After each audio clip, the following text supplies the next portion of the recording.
Hadis-i şerifte cömertliğin cennete uzanan bir dal olduğu ve ona tutunanın cennete ulaşacağı ifade ediliyor.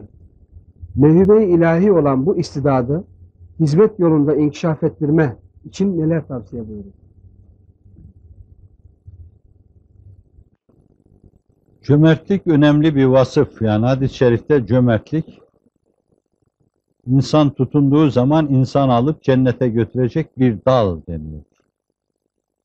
Yani iyilikler, güzellikler adeta ötelerden, cennetten dünyaya uzanmış bir tuğba-i cennet gibi. Zaten hep öyle resmetmişlerdir. İbrahim Hakkı Hazretleri de resmederken öyle bir tuğba-i cennetten bahseder. Kökü yukarıda, dalları aşağıda. Bunun için bir hadis-i şerifte öyle buyuruyor. Cömertlik cennetten uzanmış bir dal gibidir. Ona tutunanı alır cennete götürür. Bir çukurdan çıkmak için sağlam yapıştığınız bir ip gibi, o da sizi beşeri çukurlardan, hatta cimrilik çukurundan, hisset çukurundan, başkalarını düşünmeme çukurundan, hodgam olma çukurundan, diğer gamlık semasına, başkaları için yaşama semasına yükseltiyor denebilir. Benzeri bir diğer hadis-i şerifte de yine bu tema az farklı olarak işleniyor. Orada da deniyor ki es-sahiyyü, yani yine cömert demek. Es-sahiyyü karibun minallah, karibun minennas, karibun minel cennet, ba'idun minennar.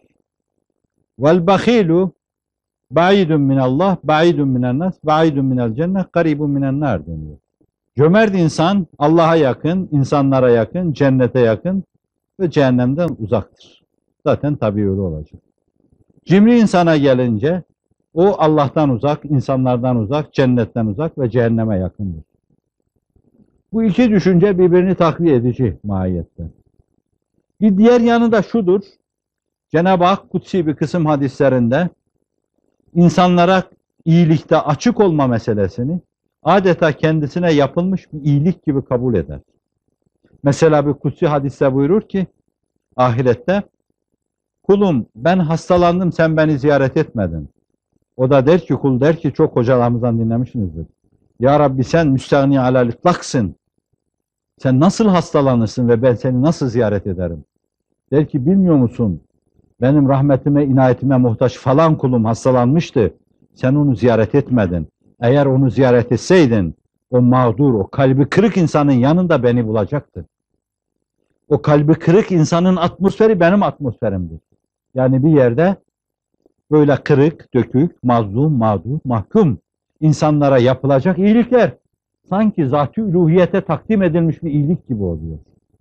Onlara yapılan iyiliği zatına takdim edilmiş gibi Cenab-ı Hak kabul ediyor. İşte bir de bu manada civan mertliğin işlemesi demek, başkalarına iyilik demektir, güzellik demektir, başkalarının sıkıntısını giderme demektir. Ve dolayısıyla bu insan hakikaten bir hablül metine kopmayan bir ipe, bir dala sarılmış demektir. Mesela bir yanda budur. Allah'a binlerce hamd ve sena olsun ki Cenab-ı Hak bizi esas düşünce menfezlerimiz cömertliğe açık bir iklimde yarattı. Biz dini hayata, imani hayata gözlerimizi açar açmaz ki bu bizim için bir diriliştir. Yani bir yaratılış vardır, var olma vardır. Allah bir spermle, bir yumurtanın içinde bizi bir yumurtayla var etmiştir. Annemizin kucağında büyümüş, babamızın vesayetinde serpilip gelişmişizdir. Bu bir var olmadır. Allah'ın yaratmasıdır. Bir de bir gerçek diriliş vardır. O da imana uyanma sayesinde olmuştur. Mesela Kur'an-ı Kerim bu iki şeyin birbirinden farklı olduğunu gösterme sadedinde buyurur ki ya eyyühellezine amenü stecibu lillahi ve lirrasul izâ da'akum lima yuhyikum. Sizi dirilişe mazhar etmesi için, sizi ba'su ba'del mevte ihyaya mazhar etmesi için Allah ve peygamber sizi davet ettiğinde icabet edin. Yani Allah'ın ve peygamberin davetine icabet etme bir diriliş vesilesidir. O açıdan biz bir yaratılmışız fakat bir de diriliyoruz, yani bir ba'su ba'del mevt yaşıyoruz. İmana uyanmakla, Kur'an'a uyanmakla, hakikate uyanmakla. Biz imana, Kur'an'a ve hakikati İslamiye'ye uyanırken aynı zamanda cömertliğe de beraber uyanmış oluyoruz. Nasıl cömertliğe uyanıyoruz? Şöyle olabilirdi bu mesele. Bakın Efendimiz sallallahu aleyhi ve sellem ilk defa o dönemin o katı kalpli insanlarını Müslümanlıkla bir taraftan İslamiyet'e karşı yumuşatırken bir taraftan da cömertlik mevzuunda yine bal mumu gibi yoğuruyor ve yumuşatmaya çalışıyordu. Mesela bir Tebuk'e giderken Allah Resulü yine yeniden gönülleri coşturdu. Bildiğiniz gibi hocalarımızdan çok dinlemişsinizdir de o dönemin henüz yaşanmaya başlamadığı bir fasılda hakikaten cömertliğin ne demek olduğunu insanlara anlatmak çok zordur yani. Ancak işte Tebuk'e giderken neler anlattı neler anlattı. Peygamber suzişi nameleriyle coşturdu onları. Anladılar ki böyle yapılması lazım. Ve sonra herkes gitti evinde ne varsa getirdi. Ve bu hadise harika bir hadise olarak anlatılıyor.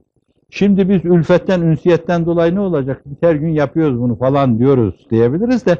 Fakat hiç yokken böyle bir şey. Bir zulmet karanlığı içinden, civanmertlik adına böyle, güneşlerin kol gezdiği bir alemin birdenbire tecelli ve zuhuru öyle büyük bir hadisedir ki hakikaten Firdevsi'nin destanıyla anlatılsa az gelir. Görmeyin. Çünkü merkezde ilk bir çıkıntıdır bu. İlk bir huruç, ilk bir tecelli, ilk bir zuhurdur. Dolayısıyla da o noktada da onların büyüklüğü yakalanamaz. Bidayette bu iş gerçekleştirileceği ana kadar bizim arkadaşlarımız da bilmezdi bunu. Bizim hizmetimiz açısından değil de ben bu İzmir'de Kestane Pazarı, ilahiyat açılacak filan o günlerde makamı cennet olsun, Firdevs olsun, Hacı Ahmet Tatari çoğunuz duydunuz, tanıdınız. O işe göğüs verenlerdendi. Hep aidatla yapılırdı bu iş. Bir gün dedim ki Ali Rıza Bey'e, ona dedim böyle bu insanları toplasanız, bize böyle birkaç zengini, ben de ilk defa yapacağım bunu. Ben bunlara dedim böyle toptan vermeyi anlatsam. Yani böyle damla damla 2,5 lira, 2,5 lira. Bununla bu ilahiyat fakültesi yapılmaz. Bu İmam Hatip de yapılmaz. Ve biz de Arap fırınından kurtulamayız dedim. İşte ne kadar insan çağırmışlar. Böyle bir büyük masanın, uzunca bir masanın etrafını dolduran insan da hiç unutmam. Zannediyorum 15-20 insan ancak vardı. Hacı Ahmet Bey'in makamı cennet olsun, yazıhanesinde olduğu. Hayatta olan Allah uzun ömür versin, ona da Firdevs nasip etsin. Ali Rıza Bey, onların iyilikleri unutulmayacak kadar büyüktür. Hiçbir şey yok olmadığı dönemde onlar her şeyi göğüslemiş, yine hizmet etmiş insanlardır. Bize de kadir şinaslık düşer. Bakır orada anlattım, ilk defa terledim. Onların en gençleriydim, utanıyordum. Zaten çok anlatmayı da bilemem. Bir iyi anlatan birisi olsaydı yürekten coşarlardı. Fakat aklımda kalan atalar vardır orada ilk defa. Hiç görmemiş, duymamışlar. Hacı Ahmet Bey makamı cennet olsun. O gün 100.000 lira dedi benden. Öbür ikinci zengin de 50.000 lira benden dedi. Hemen üçüncü bir şahıs onların 2 katı verebilir. Çok zengin. Oradan makamı cennet olsun. Ordu bozanlık yaptı o. Dedi benden 5.000 lira dedi. Herkes bir meseleye inandığı kadar verir. Bu söz bitirdi işimizi yani. Fakat sonra öyle tabii 5.000'in altına döküldü. Belki 10.000 falan ama devam etti orada. Ve bu güzel bir şey oldu. Baktım ben oluyor yani. Bu şakadan bir şey girken oluyor. Ya zaman git zaman 2-3 sene sonra böyle bir kilim veya 2 kilim vüsatindeki bir salonda işte belki buraların hesapları planları vardı. Daha buranın arsası bile yoktu, rüyası bile görünmüyordu. Arkadaşlara bu defa öyle bir himmetle yaptım. İşte o 2 kilim üstündeki insanlar o gün himmetle şahlandılar. Böyle toptan verelim dediler. O gün bugün de Türkiye'de cari olan bu toptan himmete müracaat etme meselesi ister bid'at sayın, ister dalalet sayın, ister hidayet sayın, ister himmet sayın, niye sayarsanız sayın, devam etmeye başladı ve devam ediyor. Öyle anlaşılıyor ki başkalarının da bu işe iştirak etmeleriyle hidayetleri söz konusu olduğundan dolayı biz kıyamet kopacağına kadar da bu işi devam ettireceğiz. Çünkü kim ne kadar himmet ederse o kadar bu işe sahip çıkıyor. Müdafi oluyor, propagandisti oluyor, aynı zamanda himmet ediyor, devam edeceğiz bu işe. Fakat çok kolay olmadı. Bu himmet eden insanlar içinde öyleler oldu ki ben bir yerdeki bir misali söyleyeyim. 50 bin lira para verdiği zaman arkadaşımız o merhum oldu. Ondan isteyen arkadaşımız da bugün Asya'da hizmet ediyor. Diyor ki bu 50 bin lirayı verdiğim zaman 50 bin lira o gün de çok para değildi yani. Bir memurun, bugünkü bir memurun böyle 3 kat maaşı kadar bir şey. Vallahi diyor verdiğim zaman böyle yüreğim çıkıp gittiğini zannettim ben diyor. Fakat sonra bütün servetini bile ipotek etseniz, elinizi koysanız hepsini ver. Eğer benden böyle talep etmeseydiniz çok gönül kordum diyecek kadar cömertliğe alıştılar bu insanlar.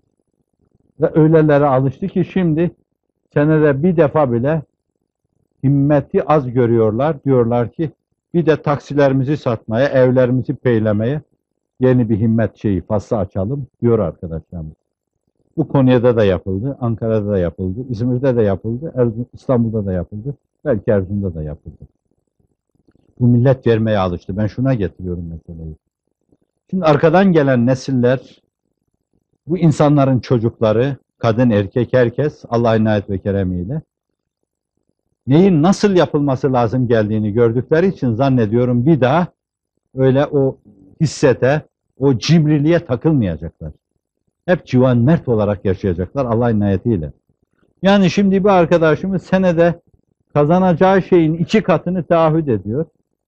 Nereden vereceksin dediğin zaman diyor fabrikanın bir yanını satar veririm diyor. Bunu o kadar tabii kabul ediyor ki bunu hanımı da tabii kabul ediyor. Ve bacılarımızdan haber geliyor. Diyorlar ki hep erkeklere himmet yaptırıyorsunuz. Yani biz niye böyle nasipsizler gibi burada böyle kalıyoruz? Nihayet Samanyolu'nda bir şey olduğunda onlara da bir fırsat doğdu. İnanın yani her yerde böyle döküldü ve saçıldılar. Artık bizler şimdi civan mertliğin yaşandığı bir süreç içindeyiz. Ve zannediyorum önümüzdeki nesiller cimriliği unutacaklar. Diyecekler ki bir zaman cömertlik unutulmuştu. Diyecekler ki Allah Allah var da bu insanlar niye vermiyorlar böyle? Madem cennete giden yol buradan geçiyor. Zaten arkadaşların da maşallahı var. Bunu nasıl algılarsanız, mahsederseniz edin. Bir Ramazan himmeti diyorlar. Bir Kurban Bayramı himmeti diyorlar. Bir burs himmeti diyorlar. Bir kuru erzak himmeti diyorlar. Bir de döviz değer kazanınca, bizim para değer kaybedince, Asya'daki okullar karşımıza çıkınca senede bir de ekstra himmet diyorlar. Neredeyse her ay bir kere himmet teşkil edecekler. Maşallahları var. Allah bu duygu ve bu düşünceleriyle serfiraz kılsın. İnayetini üzerimizden eksik etmesin.